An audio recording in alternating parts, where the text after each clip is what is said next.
नमस्कार, बहुत स्वागत है आप सभी का। मैं हूं आपके साथ लोकेंद्र त्यागी। आपके मुद्दे में आज एक ऐसे मुद्दे की बात जो हमारे युवाओं को नशे की तरफ धकेल रही है। दरअसल भोपाल में ड्रग्स सेक्स का ऐसा खेल का खुलासा हुआ जहां पर लड़कियों को आरोपी पहले ड्रग्स की लत लगाते थे, फिर उनका शोषण करते थे। पुलिस पूछताछ में आरोपियों के तार बीजेपी नेता के बेटे तक पहुंच गए, जिस पर सियासत तेज है।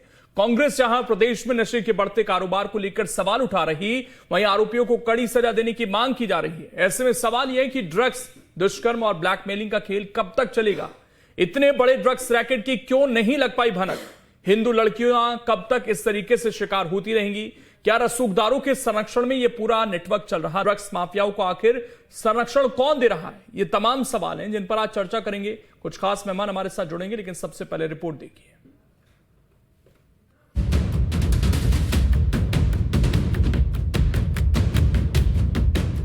वैसे तो राजधानी भोपाल को शांति का टापू कहा जाता है, लेकिन शायद इस शहर को ड्रग्स माफियाओं की नजर लग गई है।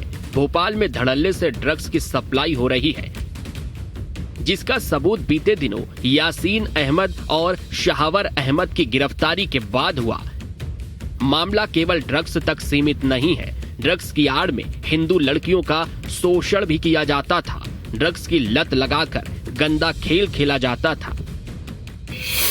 ये लोग सिर्फ लड़कियों को नशा ही नहीं बेच रहे थे, बल्कि उन्हें नशे की लत लगाकर उनके साथ रेप भी कर रहे थे। मामले में गिरफ्तार एक आरोपी यासीन के मोबाइल में पुलिस को कई साथ रेप करते अश्लील वीडियो मिले हैं। यासीन के मोबाइल से करीब 40 वीडियो मिले, जिनमें से वो कई लड़कियों के साथ नशे की हालत में दिख रहा है। क्राइम ब्रांच के सूत्र बताते हैं कि यासीन की पार्टी में हिंदू लड़कियों को टारगेट किया जाता था। क्राइम ब्रांच ने इन दोनों की गिरफ्तारी के बाद कई बड़े खुलासे किए हैं।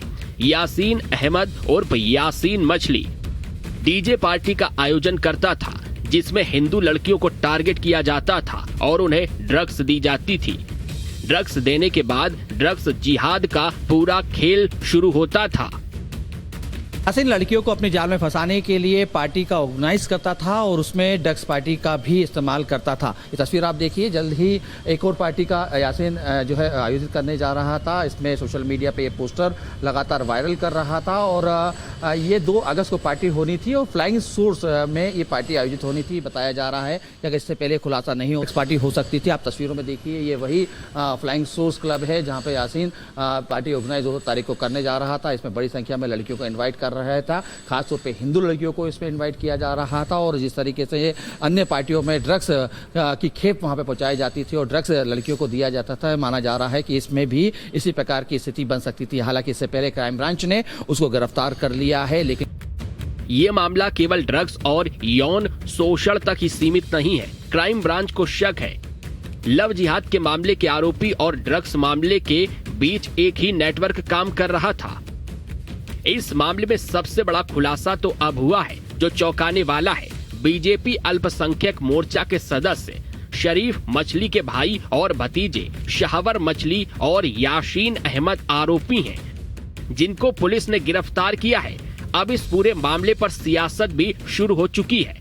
कांग्रेस नेताओं का आरोप है माफियाओं को संरक्षण दे रही है तो बीजेपी पलटवार कर रही है। ये दर्शाता है कि पुलिस का संरक्षण है। पुलिस का संरक्षण इसलिए क्योंकि सत्ता का संरक्षण है। वो ड्रग्स जिसके कारण हमारी छोटी छोटी बच्चियों का शोषण किया जा रहा है। मतलब अब ये दिन आ गए हैं कि भाजपा में बैठे लोग देह व्यापार और अश्लील वीडियो बनाने वाले और ड्रग्स की सप्लाई करने वालों के पैसों में कट शेयर लेंगे और उन्हें संरक्षण देंगे। देखिए, सर्वप्रथम तो जब दिल्ली में रैकेट पकड़ा जाता है 6,500 करोड़ का, तुषार गोयल निकल कर आते हैं, उनके पदाधिकारी रहते हैं तो उस पर मौन धारण कर लेते हैं। क्या साठगांठ थी बता नहीं पाते। देखिए, जिस प्रकार से ड्रग्स रैकेट को लेकर जीरो टॉलरेंस की नीति पर हमारी सरकार काम कर रही है, कोई भी कितना बड़ा अपराधी क्यों ना हो उसको सलाखों के पीछे जाना पड़ेगा, क्योंकि इस प्रकार के कृत्य करने की आज़ादी मध्य प्रदेश में कतई नहीं है। और जिस प्रकार के कृत्य सामने आए, इनको नेस्तनाबूद करने की तरफ सरकार आगे बढ़ रही है और बहुत तटस्थ और मजबूत कार्रवाई कर रही है। पूरे मामले में कई रसूखदारों के नाम भी सामने आ रहे हैं, जिसके बाद सियासत तेज है तो कांग्रेस इस मामले में आक्रामक है। कांग्रेस की ओर से भोपाल के रोशनपुरा चौराहे पर प्रदर्शन किया गया है और प्रदेश की कानून व्यवस्था पर सवाल किए गए हैं। सवाल है कि आखिर ड्रग्स की आड़ में इतना बड़ा गैंग कैसे काम कर रहा था और भोली भाली कॉलेज की लड़कियों को शिकार बनाकर गंदा खेल खेला जा रहा था। ऐसे आरोपियों पर कड़ी कार्रवाई कब होगी? भोपाल से अतुल शर्मा के साथ टीम न्यूज स्टेट। और इस मुद्दे पर चर्चा करने के लिए हमारे साथ खास मेहमान जुड़ गए हैं। चैतन्य भट्ट जी हैं, वरिष्ठ पत्रकार हैं। आनंद कुमार जी हैं, पूर्व डीजीपी हैं मध्य प्रदेश के। इसके अलावा डॉक्टर प्रेम व्यास जी हैं, प्रवक्ता हैं एमपी बीजेपी के और कांग्रेस के प्रवक्ता में थोड़ी देर में ज्वाइन कर लेंगे। लेकिन डॉक्टर प्रेम व्यास जी, मध्य प्रदेश की धरा पर इस तरह की घटनाएं बार बार सामने आना, पहले लव जिहाद का भोपाल में केस, उसके बाद इंदौर में केस, और ड्रग्स की इससे पहले एक फैक्ट्री पर पकड़ी जा चुकी है। और अब बच्चियां जिम भी ना जाएं, उनको जिम में वेट लॉस कराने के नाम पर ड्रग्स दिया जा रहा है। देखिए, निश्चित रूप से प्रदेश सरकार कार्रवाई कर रही है और केंद्र की तरफ से भी कार्रवाई होगी। आप देखेंगे कि एनसीबी की तरफ से जब कार्रवाई करना प्रारंभ की तो उसके बाद में प्रदेश पुलिस के साथ में जो निरंतर कार्रवाई चल रही है उसके कारण ऐसे लोग पकड़ में आ रहे हैं। और हम तो कह रहे हैं कि नेक्सस कोई भी हो उसको बॉटम टू टॉप और टॉप टू बॉटम पूरी तरह से निस्तनाबूद करेंगे। दूसरी तरफ है कि कार्रवाई की जो प्रक्रिया है वो सिर्फ मध्य प्रदेश तक सीमित नहीं है, अन्य राज्यों की पुलिस के साथ में भी संपर्क स्थापित करके इस तरह के नेक्सस को तोड़ने के लिए सतत कार्रवाई की जा रही है। अगर